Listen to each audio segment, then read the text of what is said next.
Hello friends, मेरे channel में आपका बहुत बहुत स्वागत है।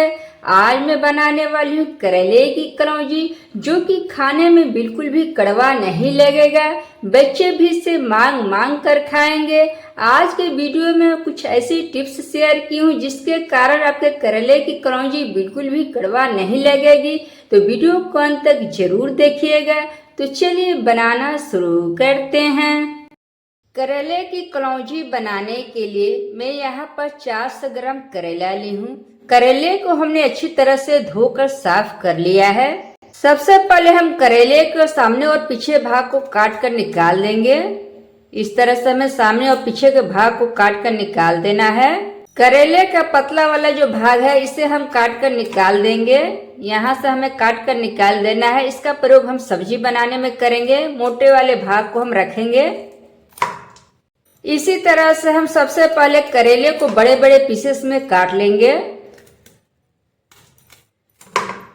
यहाँ पर हमने सभी करेले को बड़े बड़े पीसेस में काट लिया है। अब इस बीचों बीच हम इससे चीरा लगाएंगे। इस तरह से हमें बीचों बीच चीरा लगा लेना है। सिर्फ ऊपर के भाग में ही से हमें चीरा लगाना है, नीचे के भाग में हमें नहीं लगाना है। इस तरह से इसमें हम मसाले की स्टफिंग भरेंगे। इसी तरह से हम सभी करेले में बीचों बीच चीरा लगा लेंगे। ये देख सकते हैं, इस तरह से हमें करेलों के बीचों बीच चीरा लगा लेना है। यहाँ पर हमने सभी करेलों में चीरा लगा लिया है। गैस पर हमने कढ़ाई में पानी गर्म होने के लिए रख दिया है। अब हम पानी में डालेंगे करेले को। अब हम यहीं पर डालेंगे 1 छोटा चम्मच नमक। नमक डालकर करेले को बॉईल करने से क्या होता है कि करेले का 50% कड़वापन जो है कम हो जाता है। इसलिए करेले को आप नमक डालकर जरूर बॉईल कीजिएगा। करेले को हमें ओवर कुक नहीं करना है, इसे हमें 80% तक पकाना है। अब हम करेले को ढककर इसे बॉईल होने देंगे और बीच बीच में आप चेक करते रहिएगा ताकि करेले हमारे जो है ओवर कुक ना हो। अब हम मसाले की तैयारी कर ले रहे हैं। मसाले में हमने लिया है 1.5 चम्मच धनिया, 1 चम्मच जीरा, 8 से 10 काली मिर्च, 1 टुकड़ा अदरक का और थोड़ा सा लहसुन। अब हम मसाले का पेस्ट बना लेंगे। यहाँ पर हमने मसाले का पेस्ट बनाकर तैयार कर लिया है। यहाँ पर मैं 7 मीडियम साइज के प्याज को छीलकर इसे धो ली हूँ। अब हम इसे कद्दूकस करेंगे। इससे हम छोटे वाली जाली से इस तरह से कद्दूकस करेंगे। आप चाहें तो इसे छोटे छोटे टुकड़ों में काट कर मिक्सी में भी पीस सकते हैं। इसी तरह से हम सभी प्याज को कद्दूकस कर तैयार कर लेंगे। यहाँ पर हमने सभी प्याज को कद्दूकस कर लिया है। करेले को पकाते हुए 10 मिनट हो चुके हैं। करेले का कलर जो है पहले से चेंज हो चुका है। अब हम करेले को चेक कर ले रहे हैं। करेले हमारे अच्छी तरह से पक चुके हैं। यहाँ पर हमने गैस को बंद कर दिया है। अब हम करेले को एक प्लेट में निकाल लेंगे। करेले हमारे ठंडे हो चुके हैं, तो अब हम चम्मच की मदद से इसके बीज को निकाल लेंगे। सारे करेले के बीज को हमने निकाल लिया है। गैस पर हमने कढ़ाई रख दी है। अब हम कढ़ाई में डालेंगे तेल। तेल हमारा गर्म हो चुका है। अब हम तेल में डालेंगे करेले के बीज को। इसे हम थोड़ी देर के लिए इसे भूनेंगे। आप करेले के बीज को पीस कर भी डाल सकते हैं, पर किसी किसी को करेले का बीज पसंद नहीं होता है। और इस तरीके से आप बनाएंगे तो जो पसंद नहीं करते हो इसे अलग करके खा सकते हैं। अब हम यहीं पर डालेंगे कद्दूकस किया हुआ प्याज।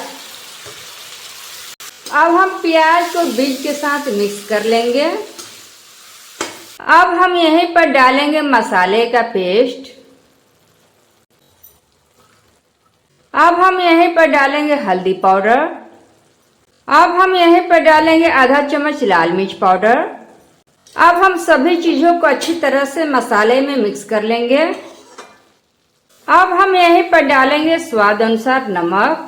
नमक हमने करेले को बॉईल करते वक्त डाला था, इसलिए नमक हम थोड़ा कम ही डालेंगे। अब हम मसालों को अच्छी तरह से इसे भुनेंगे। मसालों को हम जितना अच्छा भुनेंगे कलौंजी का टेस्ट हमारा उतना ही अच्छा आएगा। यहाँ पर हमें मसालों को अच्छी तरह से इसकी भुनाई करनी है, क्योंकि कलौंजी का जो टेस्ट होता है वह मसाले के ऊपर निर्भर करता है। जितना अच्छा हम मसाले को भुनेंगे कलौंजी का टेस्ट हमारा उतना ही अच्छा आएगा। यहाँ पर हमने गैस का फ्लेम मीडियम टू लो के बीच में रखा है, ताकि मसाले हमारे अच्छी तरह से भुने कच्चे न रहें। भूनते भूनते मसाले का कलर जो है पहले से काफ़ी चेंज हो चुका है, या पहले से थोड़े भून चुके हैं और क्वांटिटी में भी थोड़ा कम हो चुके हैं। अब हम खटास के लिए डालेंगे यहीं पर आधा चम्मच अमचूर का पाउडर। अगर आपके पास अमचूर पाउडर नहीं है तो आप यहाँ पर नींबू का रस या इमली का पल्प डाल सकते हैं, या आम का अचार का पल्प भी डाल सकते हैं। उससे जो कलौंजी का टेस्ट जो है काफ़ी बढ़ जाता है। यहाँ पर आप टमाटर का यूज मत कीजिएगा, क्योंकि टमाटर से जो है कलौंजी का टेस्ट उतना अच्छा नहीं आता है। आप खटाई का प्रयोग बाद में ही कीजिएगा, क्योंकि खटाई डालने से मसाले जो है कढ़ाई में चिपकने लगते हैं, इसलिए खटाई का प्रयोग आप अंत में कीजिएगा। अब हम मसाले को लगातार इसे चलाते रहना है, इसे हम अच्छी तरह से भूनना है। अब इसे हम कंटिन्यू चलाते रहेंगे, नहीं तो मसाले जो है कढ़ाई में चिपक सकते हैं। यहाँ पर मसाले हमारे अच्छी तरह से भून चुके हैं, देख सकते हैं मसाले जो है कढ़ाई को छोड़ने लगे हैं। इसका मतलब मसाला हमारा भून चुका है। तो अब हम गैस को बंद कर देंगे। यहाँ पर आप देख सकते हैं मसाले में जो है एक्स्ट्रा तेल हमारा जो है नहीं है। अगर एक्स्ट्रा तेल रहेगा तो जब आप स्टफिंग करेले में भरेंगे तो स्टफिंग जो करेले से बाहर निकल आएगी। इसलिए तेल की मात्रा आप ज़्यादा न डालें, बस ज़रूरत के अनुसार ही तेल डालें, जितना कि मसाला हमारा जो है भून जाए। अब हम स्टफिंग को एक प्लेट में निकाल कर इसे ठंडा होने देंगे। मसाले हमारे ठंडे हो चुके हैं। मसाले को भूनते वक्त अक्सर लोग यही गलती करते हैं कि मसाले के पानी को पूरी तरह से सुखाते नहीं हैं, जिसके कारण कलौंजी का जो टेस्ट आना चाहिए वो नहीं आता है। आप देख सकते हैं मसाले हमारे एकदम ड्राई हैं, इस तरह का मसाला होना चाहिए। अब हम मसाले को करेले में भरेंगे।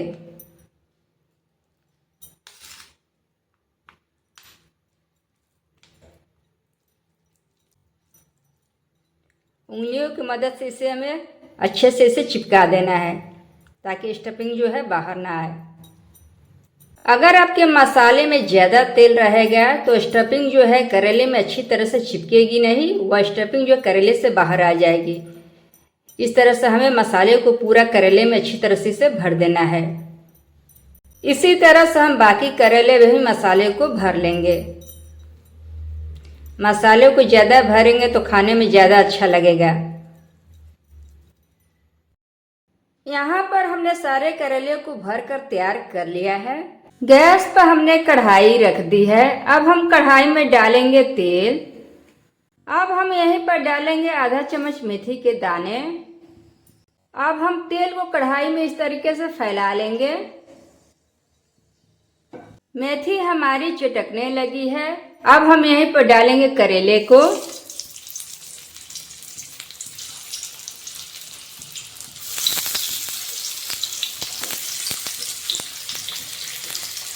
यहाँ पर हमने सारे करेले को डाल दिया है।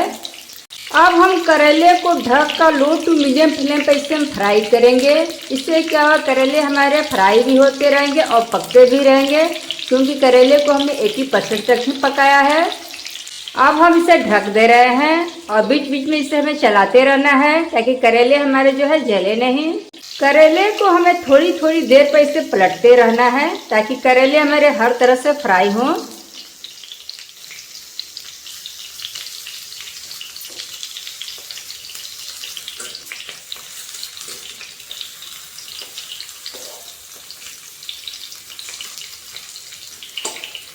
करेले को फ्राई करते वक्त अक्सर लोग गलती यही करते हैं कि करेले को हाई फ्लेम पर फ्राई करते हैं, जिसके कारण क्या होता है कि करेले ने जो उबलते वक्त पानी किया हुआ पूरी तरह से सूख नहीं पाता है। करेले ऊपर से तो सुनहरे हो जाते हैं, किंतु अंदर से उसका पानी जो है पूरी तरह से सूख नहीं पाता है, जिसके कारण करेले जो है कड़वे लगते हैं। इसलिए करेले को आप लो टू मीडियम फ्लेम पर ही फ्राई कीजिएगा। करेले को हम फिर से ढक दे रहे हैं, ताकि करेले हमारे फ्राई भी होते रहें और पकते भी रहें। थोड़ी थोड़ी देर पर इसे आप चलाते रहिएगा ताकि करेले हमारे जो है जले नहीं। करेले को उलट पलट कर हमें चारों साइड से इसे अच्छे से फ्राई करना है ताकि करेले हमारे जो है बिल्कुल भी कड़वे नहीं लगे।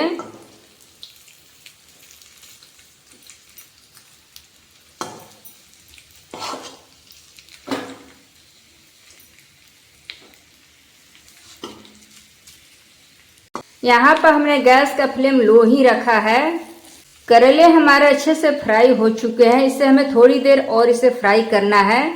करेले को हम जब धीमी आंच पर इसे फ्राई करते हैं तो करेले ने जो उबलते वक्त पानी पिया हुआ अच्छी तरह से सूख जाता है और करेले हमारे बिल्कुल भी कड़वे नहीं लगते हैं। इसलिए से आप इसे धीमी आंच पर ही फ्राई कीजिएगा। करेले हमारे भून चुके हैं, करेले के ऊपर अच्छा सा गोल्डन कलर आ चुका है और यह काफी सॉफ्ट भी हो चुके हैं। तो अब हम गैस को बंद कर देंगे।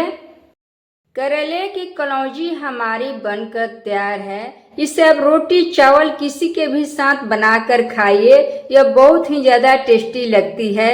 हमारे घरों में तो बच्चे तथा बड़े इसे बड़े चाव से खाते हैं। एक बार आप मेरे तरीके से करेले की कलौंजी बना कर देखिए, आप सभी को काफी पसंद आएगा। अगर रेसिपी पसंद आती है तो वीडियो को लाइक करें, ज्यादा से ज्यादा शेयर करें। मिलती हूँ नेक्स्ट वीडियो में एक नई रेसिपी के साथ। तब तक आप देखते रहें मीना की रसोई।